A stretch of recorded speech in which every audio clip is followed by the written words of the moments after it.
Namutikwa w'enkuba agoyezza ebitundu by'ewankulu ku Kitebi mu ggombolola y'e Lubaga oluvannyuma lw'omwala gwa Ssembule okubimba amazzi ne kasasiro ne bijaayaala wamu n'okuyingira mu mayumba g'abantu ab'omu Kitebi, Kabaawo, Nalukolongo n'ebitundu ebirinaanyeewo. Kino nno kyaviiriddeko okusannyalaza era n'okuleetawo akalippagano k'ebidduka ku luguudo lwa Bunnamwaya Kabuusu Road.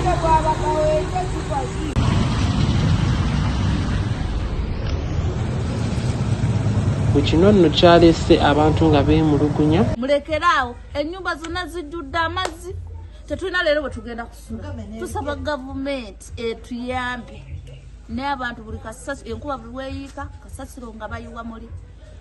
Emyala gyetaaga gogola, amazzi tegakyagenda mu myala gayingira mu mayumba.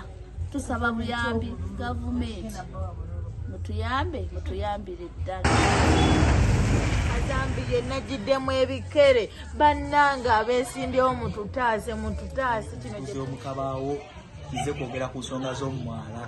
Omwala enkuba bwetonya amazzi gatuyisa bubi, enkuba amazzi gayingira mu nnyumba zaffe. Omwala bagikola bubi, gavumenti tusaba buyambi bwammwe mutuyambeko ku nsonga z'omwala. Enkuba buli wetonya amazzi gatuyingirira, tuli bubi nnyo, abantu bena amazzi gayingira mu nnyumba.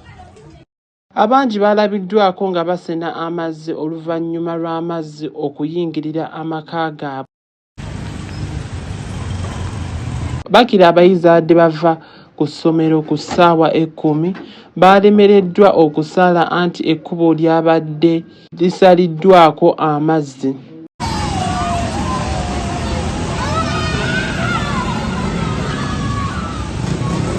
Abazira kisa obwedda bayambako abaana okubasaza ekkubo ababadde balina ebidduka ab'ebigere nga basitula.